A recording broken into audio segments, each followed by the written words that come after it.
This government meeting is brought to you by Eastworks and our local cable subscribers.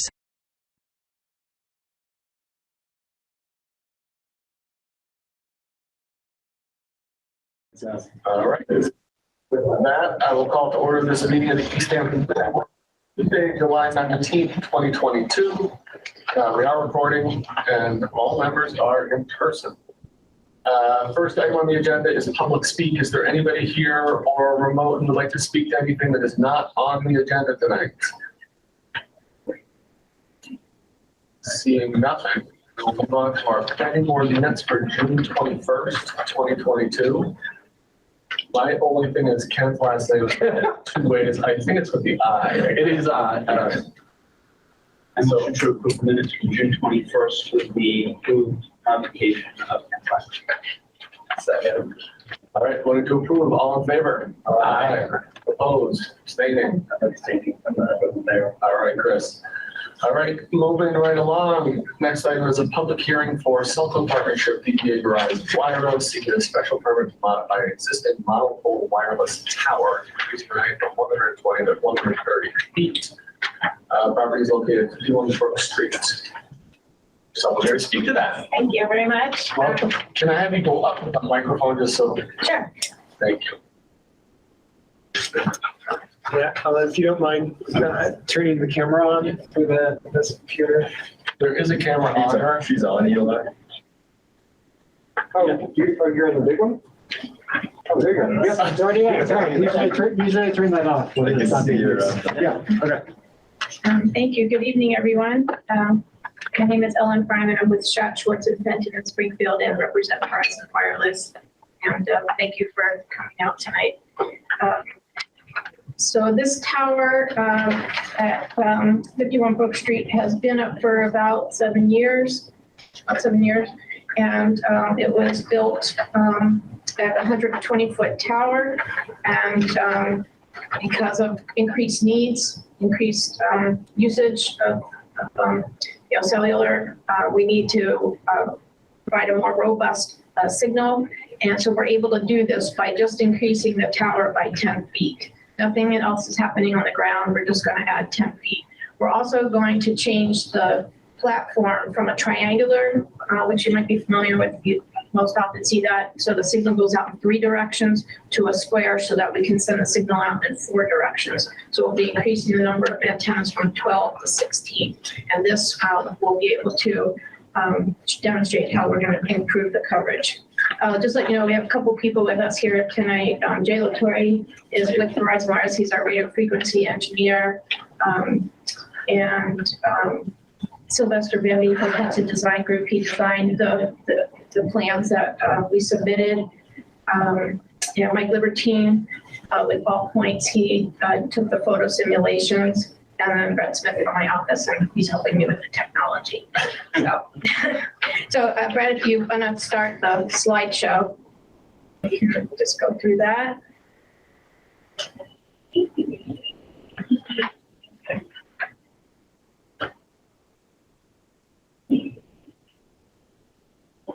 Okay, is there a way to make it bigger or to screen share or that? Yep.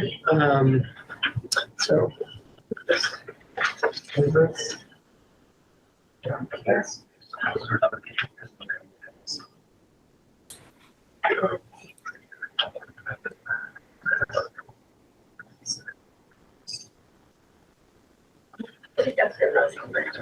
Okay. Okay, Brett, you can go to the first page, please. Okay, so this is a project overview. I explained that we're looking to increase the tower by 10 feet and add additional sector. We're also asking you to allow for a waiver of the setback, which is 110% of the tower height, which we did comply with, which until we add now the additional 10 feet. So now we are increasing we need 10 more feet, which we don't have. So we would be asking, right now, we have a 133-foot setback. We would be required to have a 143-foot setback. So that is the planning board can issue that waiver if we're in the residential zone, which we are, and if we provide a letter that the tower will has a fault, lines would collapse on itself, and I just submitted that letter. So, next page, Brett, please. This shows the tower, the pole, it's a monopole design, and that we would just be adding the 10 feet at the top. So kind of just placing it on top of the existing tower. The antenna platform, which is going to be a new platform with new antennas, new upgraded antennas would just go up on, just slide up to the top of the tower. Next page.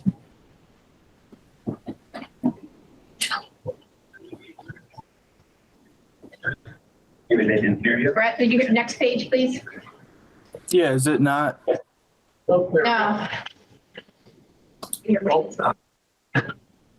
Okay, so this just shows the new platform design, which had 3 sides with 4 antennas each, and now we'll have 4 sides with 4 antennas each, so we'll be spreading it to a wider audience. Okay, next slide. This shows the setback that shows that we'll, going from the 133 to 143, and that's the setback property, the one point where we don't comply. But won't comply. Okay. What's on that property line? I'm sorry? What's on the other side of that property line?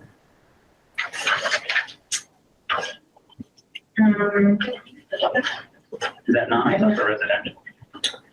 I don't think there's anything there, but It is John and Jennifer, the Atwater. It's residential. there's no house showing in the vicinity there. Yeah, I took a look at the nearest house that isn't Mr. Bergowitz. Is that the name? Right, of he's it? the owner. Yeah, the nearest residence that isn't his is about 320 feet. Yeah, it's in the woods on that back. It's got that back path coming out of top, but there's no structures or anything like that back there. It's woods. Oh, I don't want to see me. You just hit the X in that window. I think that should take care of that. Okay. Yeah. Okay. All right. So next, I just will show the visual that we had when we did the balloon float last time. We took different views of where the tower would be, and then so we just took the same shots and superimposed and added 10 feet so that you could see the impact. So Brett, if you could show those, please. The next slide. Okay. So this is from Brook Street. This is from where the property is. And you can sort of see it. But not very much. And Can I ask a couple of questions here about this? yeah. And Mike Libertine, if you could weigh in, since you're most familiar with the views that you took.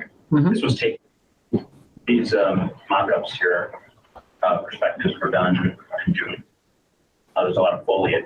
Right. I'm assuming that, between, especially from the ones you're about to show us from the soccer fields at the next ones, that when that's gone, and soccer generally takes place like February or March through October. So there'll be a few months where you'll have a much larger view of it. Would you concur with that? Yeah, but I think a number of these trees are evergreens too, so it's a mixture. Great. That area is a lot of vines, so I think probably. Yeah. Where's the cow? There's not. Thank you. All right, Brad, if you wanted to go just through the additional ones that we included.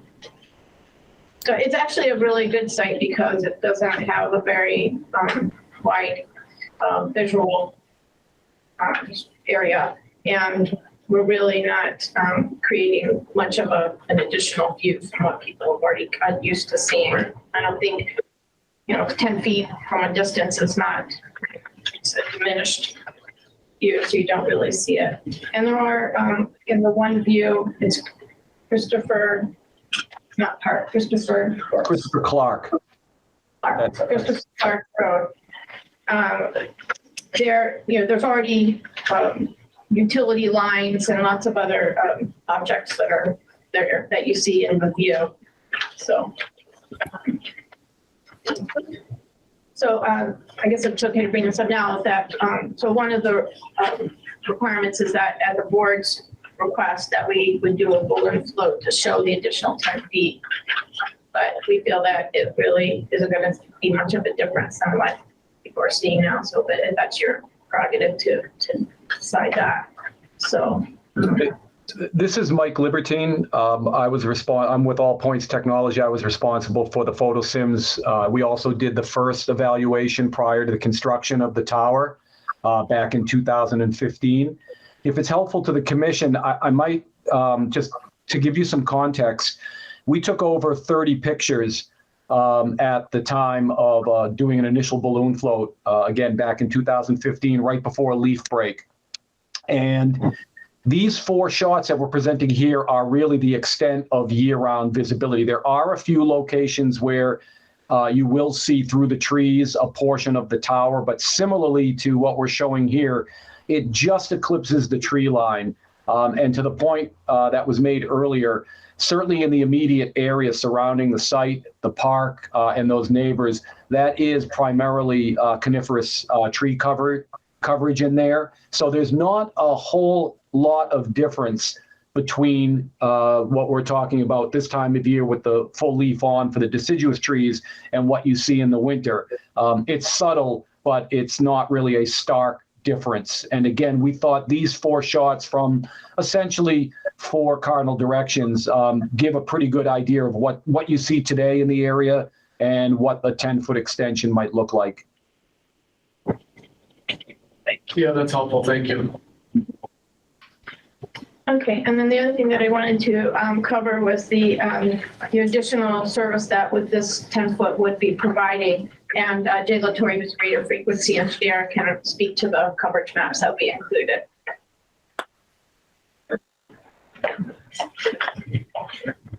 Good evening, Jay Latore with Verizon.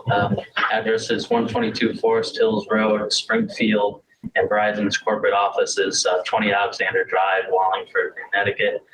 Thank you to the board and members of the public for allowing us to be here to present on ways in which Verizon hopes to improve our service in the town of Easthampton.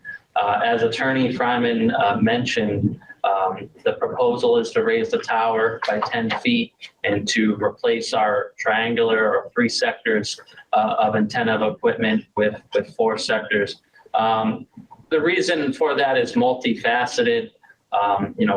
Verizon's first obligation when we go out to try and improve our service is to try to evaluate all of our existing structures for service improvements before going out to identify, new structures in the area. And, right now is a time of, I would say, great expansion of wireless services. Verizon, as well as all other companies, are out there deploying, 5G technology. And, as we are doing that, we're taking a really hard look at our existing facilities, some of which were built 10, 15, 20 years ago, and, doing the best that we can to future-proof them.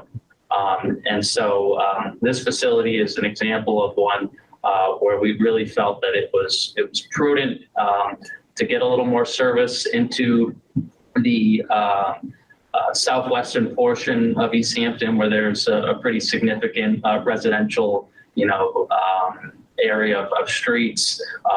The 4th sector is going to push a more service towards Route 10. We have an existing facility on the smokestack further north of town behind the mills, and then we've got another existing monopole in Southampton that most of the carriers are on. And this is going to help make sure that service on Route 10, whether coming in and out of Easthampton, stays robust. We certainly have seen trends in wireless change due to the COVID-19 pandemic. More people are working from home. Some people are still getting educated from home. Hybrid meetings are a perfect example of that. I think this is going to become the norm for some time. And so, the needs for ubiquitous wireless service, for faster speeds, but also more importantly, for more areas with reliable indoor service have changed dramatically in the last 3 years. So specifically speaking to this plot, we're showing our 700 megahertz coverage layer, your basic base layer of reliability coverage that Verizon deploys. We put out a number of different spectrum for different purposes: coverage, capacity, fixed wireless, which is kind of a new home internet option that Verizon is offering. And that really just the map is showing you just a before and after of our proposed service.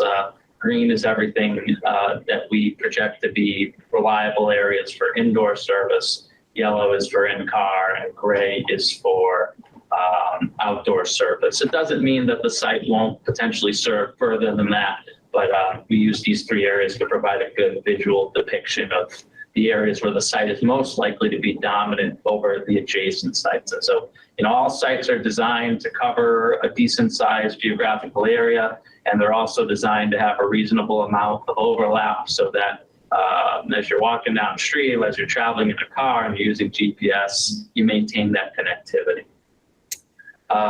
Brett, if you can hear me, you can go to the next slide. Let's see what else is in the deck. Perfect. This is essentially the same slide, but this is using Verizon's 2100 megahertz coverage layer. It's our higher frequency, so greater attenuation, basically coming out to mean a smaller footprint, but it's greater bandwidth, and with that comes higher speeds when you're connected to that particular service.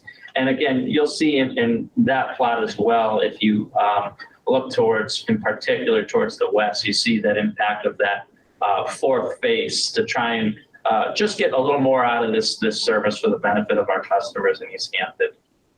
Go ahead, Brett, to the next slide, please. And finally, this is this is really a similar slide to what you saw before for our 700 megahertz layer, but we wanted to point out to the fact that this is going to provide a base layer of 5G service as well.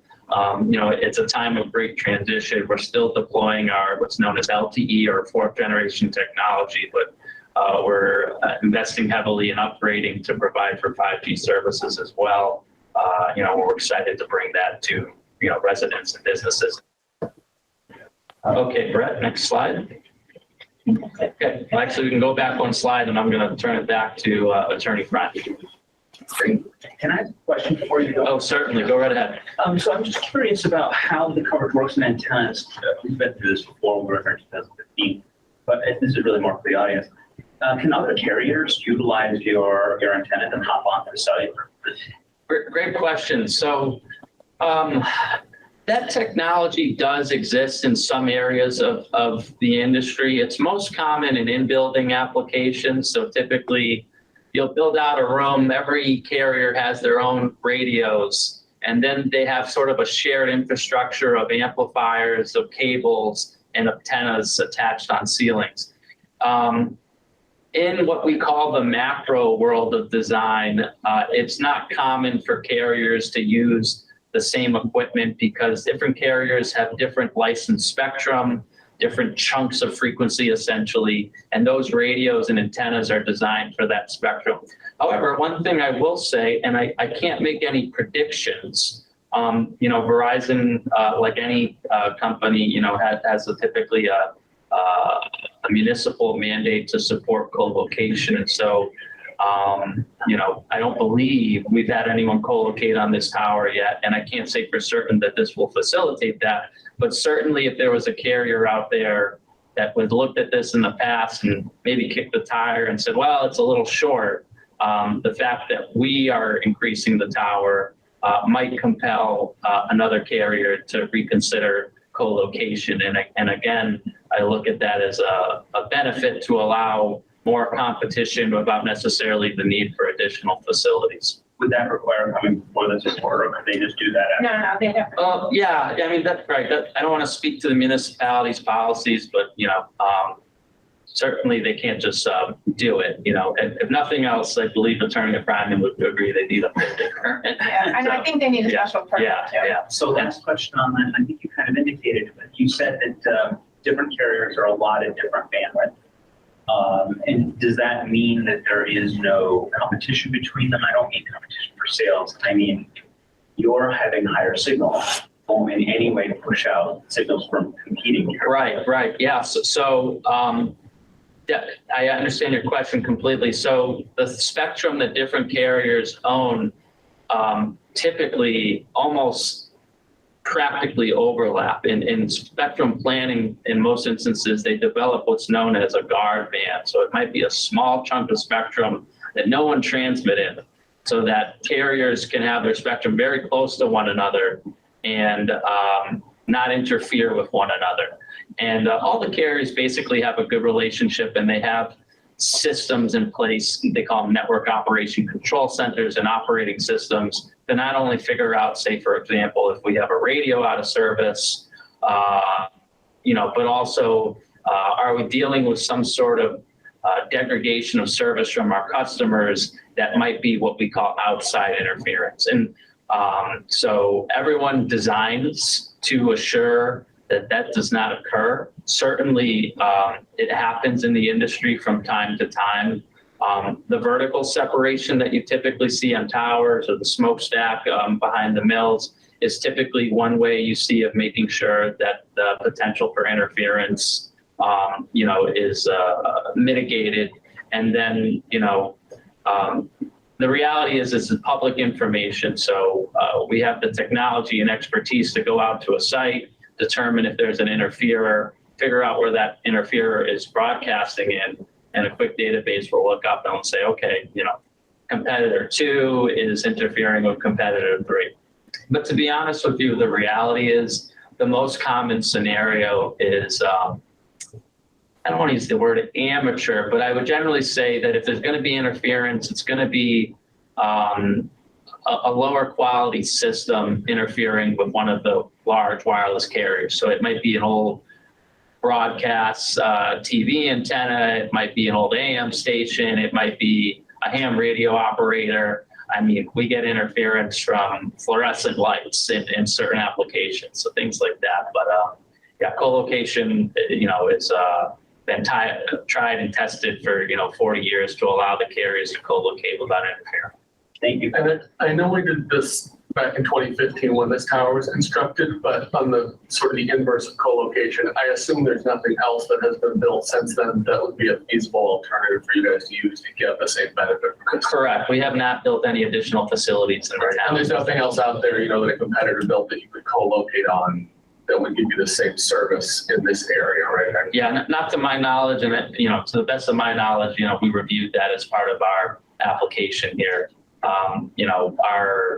That information is relatively well shared as well. There's no, I should call it a statewide database in the Commonwealth, but I'm from Springfield, Ellen's from Longmeadow. When we see new towers, we tend to call one another about them.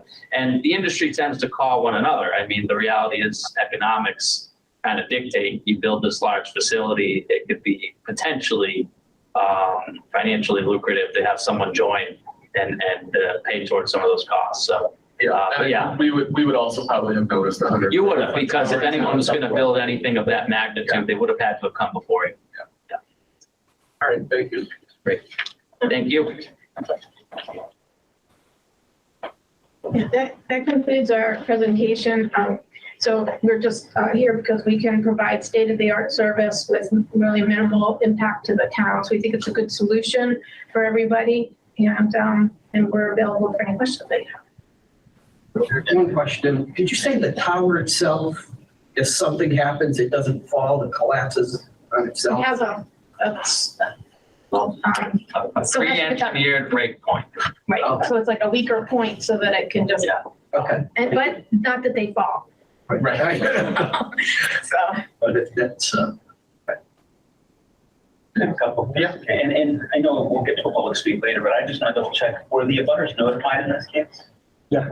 And have you had any conversations with the abutters? No, we haven't heard from anybody. I kept checking to see if anybody, people call me sometimes when they have questions, but I did not get any calls and I kept checking with Eli to see if he's heard from anybody. Well, and the main butter is the one leasing the towers. Yeah, so they're probably not a huge error. Yeah. My take on this, and I just want to throw in here a little bit, is that really there's only one point which I think is a more noticeable, because I really kind of agree overall that it's fairly minor, but it's in the non-tech park. And when you go from this, the triangular is just above the tree line, you notice, but it's really it's subtle to, it's sticking up. Now you're going to see the tower. Is that a concern for me? I still find it minor in general, but I thought to myself, let's investigate what could be done. Really, I did a little research online and looked into those camouflage towers. I don't know if any of you heard about it. What I discovered is that they're largely universally reviled, extremely expensive. There's a couple different companies that do them. People find them to be ridiculous. Now that is anecdotal. There's no real evidence here. They're very expensive. There are municipalities that actually have written into the zoning to do it because they really want all the trees to be big pine trees or palm trees or cacti. You'd be amazed what's there. Some of them are flagpole. And I thought, okay, it's kind of interesting. I don't personally think that that's necessary or really aesthetically pleasing in this environment. However, given that that's the height you're going for, I don't know if you can see this is the proposed slide for Nonotuck Park, and sticking up just a little bit. If that were to look like a pine tree, maybe it wouldn't be so bad in that context. Personally, I like I said, I don't know that it's really something I want to push, but I want to bring it up because I'm confident that the public, they'll be like, why did you talk about that? It's interesting here because it only becomes an issue because it's generally so low hidden, right? Like they could have put it in a farm field. We have them all around here, right? And we wouldn't even think that, right? Because the tree, I tend to think, like I drive down, New Jersey Turnpike has a ton of those hills are ridiculous, right? Like, but it's kind of, to me, the fact that like we're talking about that, or like I was thinking about the balloon. You guys know I love the balloon test, but did a balloon test and 10 feet doesn't warrant a second balloon test. But it's kind of funny to me. I was looking at that and going, you almost can't see this thing at all anywhere, and it's only when it pops up here. Here's another thought. Is there the potential that these trees have reached their full height of growth, or the trees that get it? Well, they might even continue to cover. I mean, like they could continue to grow. I'm no arborist, and maybe these trees have reached their ultimate maximum mature tree height. But is there anybody that could speak on the fact that the trees could potentially continue to grow to bring us back into the situation that we are at current day with the proposed condition? In 5 years or 10 years, it could close that gap. For me, there's no obligation for the tower being visible. I think this is a probably good situation for a tower as we can. But I'm open to anything that people want to talk about. But I mean, I can't leave any other tower that I see it's. Yeah, and I tend to agree. My point really is just for the point of conversation. At the end of the day, I feel it's an unnecessary and undue burden to make it camouflage to look like a tree when it's already such a small disturbance. I agree. I don't think it makes sense to spend that as well. Make a big requirement that needs maintenance then, but that's a piece that falls off, they gotta put it back on, and just creates extra maintenance. Any other questions? Well, I wanted to talk a little bit about, there's one thing you're asking us to waive, and then there's something that, I don't think it's a waiver, it's really you want us to make a finding that, yeah. But I do have one other question. I may have missed this, but looking through the engineering drawings, I didn't see any limits of disturbance or limits of construction, and I know we're pretty close to a wetland buffer area. Is all of the construction that's, staging your equipment, staging whatever you're going to need, your materials, adding this extension, any boom trucks, cranes, whatever you're going to need, is it all going to take, where's the limit of that? Is it all going to take place? Is there any additional clearing needed, or? No, there's no activity on the ground, but there might be equipment in the area. I don't. What's the construction sequence going to be like? That's something Sylvester. Yeah, let's start with Sylvester. Maybe I can add in a little bit. Hi, Sylvester here from Hudson Design Group. Yeah, so there will be a crane for that extension, and that crane will be situated inside the compound, which is basically just because the site is not occupied by other carriers at this point. So the crane will be positioned inside the compound. So there'll be no ground disturbance at the site at all. When you say compound, you mean within the fenced-in area? That is correct, within the fenced area. Thanks, that's great information. And I think it refers to the compound in the area. Yeah, that's okay. Harry? Yeah, it says your conservation commission review and approval may be necessary. I mean, is it necessary or is it necessary or? Not for what we're doing because we're not disturbing anything on the ground. And they're outside the buffer. I talked to Cassie, the conservation agent today, and she had no comment about Oh, yeah, that's fair. Okay. Any other questions? So we have the findings for the regular special permit, and I think the only other thing, and Ellen, correct me if I'm wrong, is the finding for the waiver on the setback is we have to find or provide adequate safety and aesthetics, and manufacturer, qualified licensed designer certifies the tower is designed to collapse on itself in the event of failure. I understand you have a letter or something. Yeah, I emailed it. Okay. So then all that leaves for us is the first part of the finding that we have to find the not quite 110% of vertical height, but over 100% provides adequate safety and aesthetics. Wasn't there one more thing you asked us to look at besides the distance from the setback? Setback and then the balloon. They have a couple variances from the ZBA. Yeah. So those are things that are already done with like the slope. Right. You're not changing, you're not affecting that. Yes, that's all still good. So I guess, all right, does anybody have any other questions or comments before I go for our special permit criteria? Yeah. Oh, good call. Is there anybody from the public who has any comments or questions regarding this? I live next door. I also am chairman of the zoning board, so I. Welcome, Johnny. How you doing, Alan? Johnny, you want to come up and make a comment on the record? Sure. You don't have to. I don't have to. But it was on this side of the microphone. Yeah, I know. It's different to be over here. I'm John Atwater. I am a director butter as well as chairman of the zoning board. Having been through the original application process and very well familiar with the entire project and everything like that, and walk by it on a regular basis. As I see, there shouldn't be much change. In one question you did ask concerning the elevation, the mature height of the trees. Yeah. I can tell you that for the most part, those trees have probably maxed out in that area. Yeah, most of those pines are about 100, 110 feet. That's about as high as they're going to get. No concerns or? No, I guess my one question, and I'm sure it's been reviewed by the design professionals, is that when the footings and the substructure for the tower was originally installed, was it installed to accept this additional load of another 10 feet? Yeah. Sylvester, can you address that? Yes, that is correct. The tower was initially designed for 3 carriers, and this is still the case. It still has the same capacity to hold 3 carriers. So the footing is still substantial. Now, is your intent to then, I know this application is to add another 10 feet. Is your thought to come back and add another 10 feet at a future point as well? At this point, this is just what we need. Maybe Verizon, maybe Jay could speak to that if we want to do an extension, but this is all we need at this point. Yeah, I can speak to that. We don't currently have any other plans to raise this tower any further. It would be unfair of me to say what might happen 50 years from now, things like that.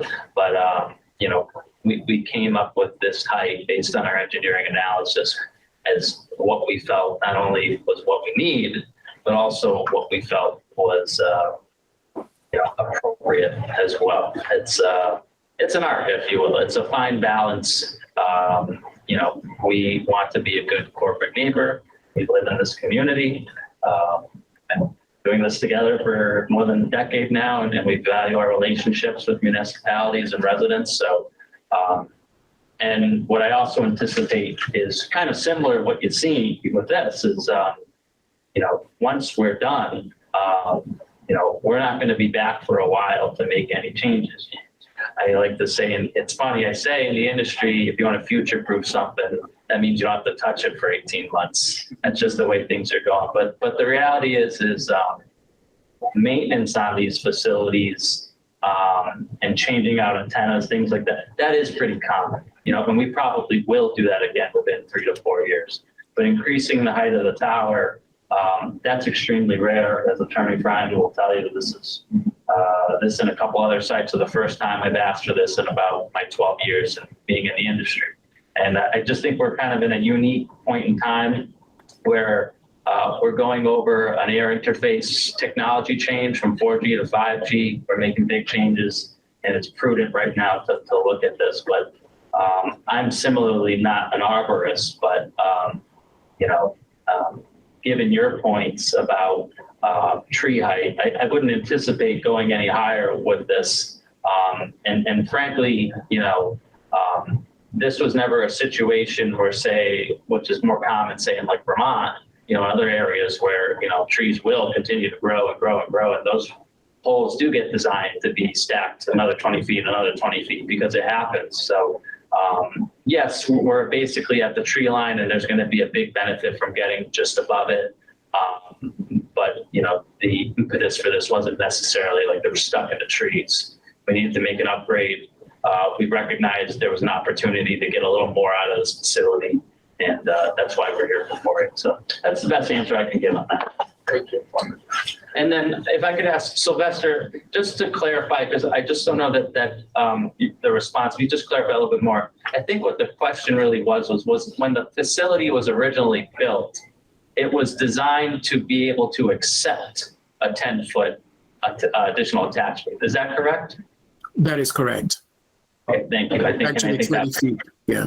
20 feet. Okay. All right, great. Thank you. Great. Thank you, John. Any other comments or questions from the public? Eli, I can't quite tell if there's anybody else in there. Oh, there's no one on the Zoom. Oh, yeah, that makes sense. All right. So I guess the only other question I had, there were a couple conditions in the last special permit. Ellen, are those acceptable with most of it's insurance, the performance guarantee, and then notifying the city engineer prior to installation and as-built plans for the city? Are those all, you're comfortable with all that? Okay. All right, any other comments or questions before I go through our special permit guidelines? All right. So speak up if anyone disagrees that we have an issue here to talk about. Conforms with the provisions of the ordinances of the city of Easthampton, the general laws of Massachusetts, and all applicable rules and regulations of state and federal agencies. I don't think that's an issue. Protection of city amenities and abutting properties, and the minimizing of any detrimental or offensive uses or destruction of the use for natural scenic or historic features on site. I think they've done a good job of trying to minimize visual impact for this. Minimization of traffic and safety impacts, that's not an issue. Adequacy of the methods of disposal of sewage and refuse, that's not an issue. Adequate means of protecting wetlands, watersheds, aquifers, and well areas, that shouldn't be a concern.